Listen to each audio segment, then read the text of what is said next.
పోయారు. ఇదిలా ఉంటే భారీ స్థాయి దిగుమతులు రూపాయిపై ఒత్తిడి పెంచుతున్నాయి. అన్నింటికంటే అధికంగా ముడి చమురు దిగుమతే ఉంటోంది. గత ఏడాది కాలంగా బంగారం దిగుమతులు గణనీయంగా పెరిగాయి. అయితే ఎగుమతులు దిగుమతుల మధ్య పొంతన లేకుండా పోతోంది. ఇవన్నీ రూపాయిపై తీవ్ర ఒత్తిడి చూపుతున్నాయి. ఒక నిర్దిష్టమైన విధి విధానాలు లేకపోవడంతో విదేశీ మదుపర్లు భారత్లో పెట్టుబడి పెట్టేందుకు ముందుకు రావడం లేదన్నది విశ్లేషకుల మాట. అటు గ్రీస్, యూరో సంక్షోభము అంతర్జాతీయ విపణులపై తీవ్ర ప్రభావమే చూపిస్తున్నాయి. రూపాయి మారకం విలువ బక్కచిక్కిపోతున్నా కేంద్ర ప్రభుత్వం మాత్రం ఇప్పటికీ ఎలాంటి చర్యలకు ఉపక్రమించలేదు. కేవలం పై ప్రకటనలతో మదుపర్లలో విశ్వాసం పెంచే ప్రయత్నమే తప్ప ఎక్కడా విధానపరమైన చర్యలు చేపట్టలేదు. జీడీపీ సైతం 6.9% పడిపోవడంతో భారత ఆర్థిక వ్యవస్థ పరిస్థితి పెనం నుంచి పొయ్యిలో పడ్డట్లుగా మారింది. రూపాయి పతనానికి బేసికల్గా 3 కారణాలుగా చెప్పొచ్చు. ఒకటి, గత 6 నెలలుగా చూస్తే కనుక అంతర్జాతీయ స్థాయిలో ఆర్థిక వ్యవస్థ అన్ని కూడా బాగా కొంచెం వీక్నెస్ చూస్తున్నాము. యూరోప్లో బాగా ఎకానమీస్ వీక్ అవడము, చాలా వరకు కొలాప్స్ అయిపోవడం కూడా చూస్తున్నాము. అలాగే ఇటు చైనాలోను అటు ఏషియన్ మార్కెట్స్లో కూడా కొంచెం ఎకానమీ కండిషన్స్ బాగా కొంచెం వీక్నెస్ చూస్తున్నాం. అలాగే రెండో మేజర్ పాయింట్ చూస్తే కనుక ఇండియాలో కూడా చూస్తే కనుక గత ఏడాదిగా 6 నెలలుగా ముఖ్యంగా కొంచెం ఎకనామిక్ కండిషన్స్, ముఖ్యంగా మ్యాక్రో ఎకానమీ చాలా వీక్ అవుతుంది అనమాట. ఓ పక్క చూస్తుంటే కనుక ఇండస్ట్రియల్ అవుట్పుట్ గ్రోత్ బాగా తగ్గుతోంది. ఇంకో పక్క ద్రవ్యోల్బణం, నిత్యావసర వస్తువుల రేట్లన్నీ కూడా బాగా పెరిగిపోతుంది. ఇంకో పక్క చూస్తే ఇండియన్ జీడిపి గ్రోత్ చూస్తే కనుక బాగా తగ్గిపోతుంది. కంపెనీ ప్రాఫిట్స్ అన్ని బాగా తగ్గిపోతుంది. సో అన్ని చోట్ల చూస్తే కనుక కొంచెం సంక్షోభం కొంచెం కనిపిస్తోంది. అందువల్ల డాలర్స్ విపరీతంగా కొంటున్నారు, రూపాయిని విపరీతంగా అమ్ముతున్నారు. అంతర్జాతీయ ఆర్థిక వ్యవస్థ ఒడిదుడుకులే రూపాయిని చుట్టుముట్టాయి. కొంతకాలంగా స్థిరంగా ఉన్న రూపాయి మారకం విలువ పతనానికి ఎన్నో కారణాలు.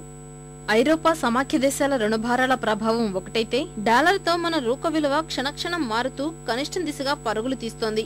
విక్రేతల నుంచి తక్షణ చెల్లింపుల కోసం ఒత్తిడి పెరుగుతుండటంతో దిగుమతి కంపెనీలు డాలర్ల కోసం క్యూ కడుతున్నాయి. అందువల్లే రూపాయి బలహీనమవుతుందన్నది ఫారెక్స్ డీలర్ల మాట. గడిచిన నెల రోజుల్లో డాలర్తో రూపాయి విలువ భారీగానే పతనమైంది. ఇప్పటికే ఉక్కిరిబిక్కిరి చేస్తున్న చమురు, బంగారం ధరలతో పాటు విదేశాల్లో విద్యాభ్యాసం వరకు అన్ని ప్రీమే అవుతాయి. ఈ రోజు రూపాయి విలువ మారకం తగ్గటానికి చాలా కారణాలు ఉన్నాయి. బేసిక్గా ఏమిటంటే, ఓవర్ ద పీరియడ్ మనకి ఇంపోర్ట్ ఎక్స్పోర్ట్స్కి డిఫరెన్సెస్ ఎక్కువ అవటం వల్ల, అంటే ట్రేడ్ డెఫిసిట్ ఎక్కువ అవటం వల్ల ముఖ్యంగా అది కారణం అనమాట.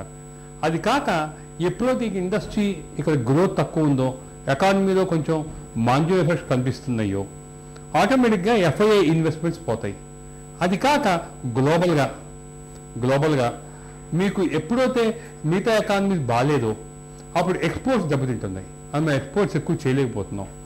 దీనివల్ల ఏమైపోయిందంటే డాలర్కి డిమాండ్ ఎక్కువ, రూపాయికి తగ్గటం వల్ల న్యాచురల్గా తగ్గింది. జనరల్గా ఎలా ఉంటుందంటే ఇది ఒక స్పైరలింగ్ ఎఫెక్ట్ అనమాట. కొంచెంగా తగ్గింది అనుకోండి రూపాయి విలువ, మనకి వచ్చే డబ్బులు కూడా డాలర్లు వచ్చేవి కూడా పోస్ట్పోన్ చేస్తూ ఉంటారు. గత 3 ఏళ్లుగా డాలర్తో పోలిస్తే రూపాయికి ఎన్నో ఒడిదుడుకులు. ఈ 3 ఏళ్లలో కొన్నిసార్లు ఎగుమతిదారులను, మరికొన్నిసార్లు దిగుమతిదారులను బెంబేలెత్తించింది. ఆర్థిక మాంద్యం సమయంలోనూ 2008లో రూపాయి మారకం విలువ 39.12 దగ్గర బలంగానే ఉంది. అయితే ఏడాది వ్యవధిలోనే, అంటే 2009లోనే డాలర్తో రూపాయి విలువ ఏకంగా 52కు పడిపోయింది. ఆ తర్వాత మళ్లీ పుంజుకుని 43-44 రూపాయల దాకా వచ్చి స్థిరంగానే ఉన్నట్లు కనిపించింది. కానీ ప్రపంచ ఆర్థిక వ్యవస్థ పరిణామాల నేపథ్యం, మన ప్రభుత్వ వ్యవహారాలతో రూపాయి మళ్లీ కుదేలవుతోంది. డాలర్తో మాత్రమే కాకుండా రూపాయి అంతర్జాతీయ కరెన్సీలు అన్నిటితో, అసలే బలహీనంగా ఉన్నటువంటి యూరోతో కూడా రూపాయి విలువ పడిపోవడం అనేది మనం గమనించాల్సిన విషయం. కాబట్టి భారతదేశ ఆర్థిక వ్యవస్థ తీవ్ర ఒడిదుడుకుల్లో ఉందనటానికి సంకేత సూచికే రూపాయి విలువ నేడు పడిపోవటం. కాబట్టి ఏంటంటే రూపాయి విలువని ఇంకా ముందు ఇంకా పడిపోద్దనే సూచికలు వస్తున్న నేపథ్యంలో భారతదేశ ఆర్థిక రాజకీయ విధానాల్లోనే మౌలికంగా, ముఖ్యంగా ఆర్థిక విధానాల్లో ప్రధానమైనటువంటి ప్రగాఢమైనటువంటి తేడాలు, సర్దుబాట్లు, లోటుపాట్లను అధిగమించడం అనేది జరగాల్సిన అవసరం భారీగా ఉంది. రూపాయి బలహీనపడడం కొన్ని రంగాలకు లాభం, అత్యధిక రంగాలకు మాత్రం నష్టం. మన దేశం ఎక్కువగా దిగుమతులపైన ఆధారపడుతోంది. ముడి చమురు, బంగారం, రసాయనాలు, ప్లాస్టిక్, ఇనుము, ఎరువులు తదితరాల్ని దిగుమతి చేసుకుంటోంది. వీటిలో 70% దిగుమతి చేసుకుంటున్నది ముడి చమురునే. అంతర్జాతీయంగా ముడి చమురు ధరలు పెరగకపోయినా డాలర్తో పోలిస్తే మన రూపాయి మార్కం విలువ తగ్గిపోవడంతో సహజంగానే అధికంగా వెచ్చించాల్సి వస్తోంది. గతంలో అంతర్జాతీయ మార్కెట్ బ్యారెల్ ధర పెరిగితే వాటి నష్టాన్ని భరించలేక ఇక్కడ చమురు కంపెనీలు ధరలు చెల్లించేవి. కానీ తాజా పరిస్థితి అందుకు భిన్నం. అంతర్జాతీయ మార్కెట్లో బ్యారెల్ ముడి చమురు ధర పెరగకపోయినా భారత చమురు సంస్థలు పెట్రోల్ ధరలు పెంచాలన్న ఆలోచనతో ఉన్నాయి. అటు యూరియా ధర 10% పెంచేందుకు రంగం సిద్ధమవుతున్నట్లు కనిపిస్తోంది. ఈ పరిణామం వ్యవసాయ రంగానికి పిడుగుపాటే. ఇప్పటికే యూరియా బస్తా అందనంత ఎత్తుకెళ్లి కూర్చుంది. ఇప్పుడు రూపాయి పుణ్యమా అని దిగుమతుల భారం పెరిగితే ఆ భారాన్ని రైతులే భరించేలా ఏర్పాట్లు జరుగుతున్నాయి. మొత్తం మీద క్షీణత ప్రభావం అంతిమంగా జనంపైనే పడుతోంది. రూపాయిని రక్షించుకునేలా చర్యలు తీసుకోకపోతే మున్ముందు మరిన్ని కష్ట నష్టాలకు స్వాగతం పలికినట్లే.